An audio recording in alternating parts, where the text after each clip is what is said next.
السلام علیکم دوستو، محبت الہی کا جذبہ انسان کے دل میں ہو تو اللہ تعالیٰ بڑی قدردانی فرماتے ہیں۔ محبت میں ایسی کیفیت ہو جیسے حضرت عبداللہ رضی اللہ عنہ کو نصیب ہوئی تھی۔ یہ ایک نوجوان صحابی تھے جو مدینہ طیبہ سے کچھ فاصلے پر ایک بستی میں رہتے تھے۔ دوستوں سے معلوم ہوا کہ مدینہ طیبہ میں ایک نبی علیہ السلام تشریف لائے ہیں، چنانچہ حاضر ہوئے اور چوری چھپے کلمہ پڑھ لیا۔ واپس گھر آئے۔ گھر کے سب لوگ ابھی کافر تھے، لیکن محبت تو وہ چیز ہے جو چھپ نہیں سکتی۔ اپنی طرف سے تو چھپایا کہ کسی کو پتہ نہ چلے، مگر نبی علیہ السلام کا کوئی ذکر کرتا تو یہ متوجہ ہوتے۔ ایک دم بھی محبت نہ چھپ سکی جب تیرا کسی نے نام لیا۔ چنانچہ گھر والوں نے اندازہ لگا لیا کہ کوئی نہ کوئی معاملہ ضرور ہے۔ ایک دن چچا نے کھڑا کر کے پوچھا، بتاؤ بھائی کلمہ پڑھ لیا ہے؟ فرمانے لگے جی ہاں۔ چچا کہنے لگا، اب تیرے سامنے دو راستے ہیں، یا تو کلمہ پڑھ کر گھر سے نکل جا، اور اگر گھر میں رہنا ہے تو پھر ہمارے دین کو قبول کر لے۔ چنانچہ ایک ہی لمحے میں فیصلہ کر لیا۔ فرمانے لگے، میں گھر تو چھوڑ سکتا ہوں لیکن دین کو نہیں چھوڑ سکتا۔ چچا نے مارا پیٹا بھی اور جسم کے کپڑے بھی اتار لیے۔ جسم پر کوئی کپڑا نہ تھا۔ ماں آخر ماں ہوتی ہے، شوہر کی وجہ سے ظاہر میں کچھ کہہ تو نہ سکی، لیکن چھپ کر اپنی چادر پکڑا دی کہ بیٹا ستر چھپا لینا۔ وہ چادر لے کر جب باہر نکلے تو اس کے دو ٹکڑے کیے، ایک سے ستر چھپا لیا اور دوسری اوڑھ لی، اسی لیے دو چادروں والے مشہور ہو گئے۔ اب کہاں گئے جہاں سودا کر چکے تھے۔ قدم اپنے آپ مدینہ طیبہ کی طرف بڑھ رہے تھے۔ رات کو سفر کر کے صبح کو نبی اکرم صلی اللہ علیہ وسلم کی خدمت میں حاضر ہوئے۔ نبی کریم صلی اللہ علیہ وسلم نے دیکھا تو چہرے پر عجیب خوشی کی کیفیت ظاہر ہوئی۔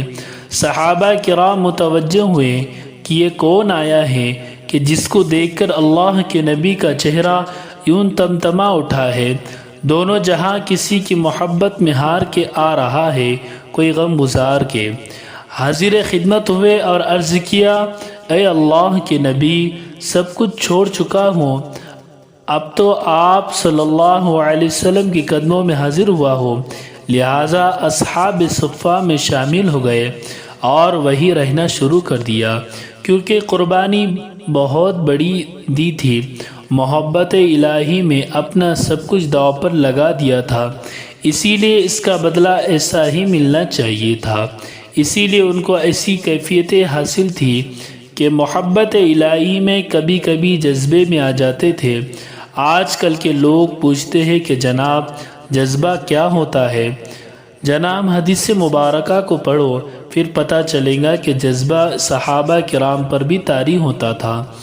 حدیث مبارک میں آیا ہے کہ حضرت عبداللہ رضی اللہ عنہ مسجد نبوی کے دروازے پر کبھی کبھی بیٹھے ہوتے تھے اور ایسا جذبہ طاری ہوتا تھا کہ اونچی آواز میں اللہ اللہ کہہ اٹھتے تھے۔ حضرت عمر رضی اللہ عنہ نے دیکھا تو انہوں نے ڈانٹا کہ کیا کرتا ہے؟ یہ سن کر اللہ کے نبی صلی اللہ علیہ وسلم نے فرمایا، عمر عبداللہ کو کچھ نہ کہو، یہ جو کر رہا ہے اخلاص سے کر رہا ہے۔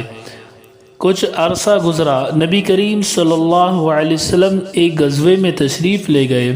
حضرت عبداللہ بھی ساتھ تھے۔ راستے میں ایک جگہ پہنچے تو بخار ہو گیا۔ نبی کریم صلی اللہ علیہ وسلم کو پتہ چلا تو آپ ابو بکر عمر رضی اللہ عنہما کو ساتھ لے کر جب وہاں پہنچے تو حضرت عبداللہ کے کچھ لمحے باقی تھے۔ نبی کریم صلی اللہ علیہ وسلم نے ان کے سر کو اپنی گود مبارک میں رکھ لیا۔ یہ وہ خوش نصیب صحابی ہے جن کی نگاہیں چہرے رسول صلی اللہ علیہ وسلم پر لگی ہوئی تھی اور وہ اپنی زندگی کے آخری سانسیں لے رہے تھے۔ سبحان اللہ! گود مبارک میں اپنی جان اس کیفیت میں جان دینے والے کے سپرد کر دی۔ نبی کریم صلی اللہ علیہ وسلم نے ارشاد فرمایا کہ کفن دفن کی تیاری کرو۔ آپ نے اپنی چادر بھجوائی اور فرمایا کہ عبداللہ کو اس چادر میں کفن دیا جائے گا۔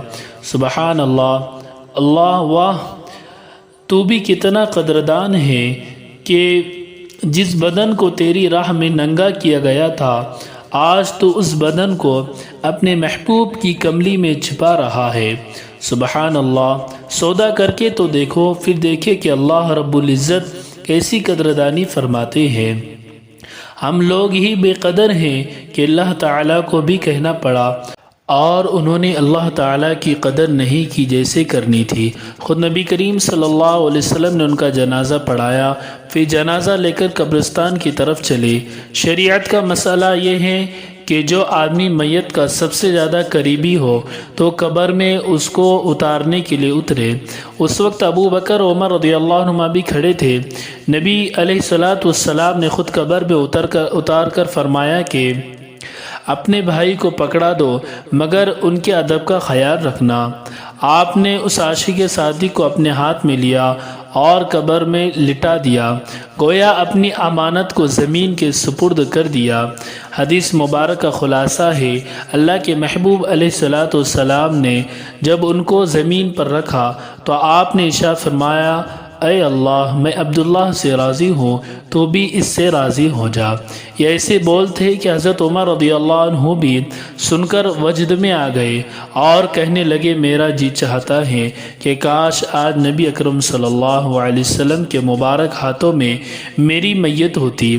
دیکھا محنت و مجاہدہ اور قربانیاں کرنے والوں کو اللہ رب العزت یوں بدلہ دیا کرتے ہیں۔ آپ سوچئے کہ جو آقا اپنے کمزور بندوں کو حکم فرماتا ہے تو کوئی اگر اس کے لیے قربانیاں دے تو کہ اللہ رب العزت قدردانی نہیں فرمائیں گے؟ ضرور فرمائیں گے۔ سبحان اللہ۔ ویڈیو پسند آئے تو ویڈیو کو لائک، چینل کو سبسکرائب ضرور کریں۔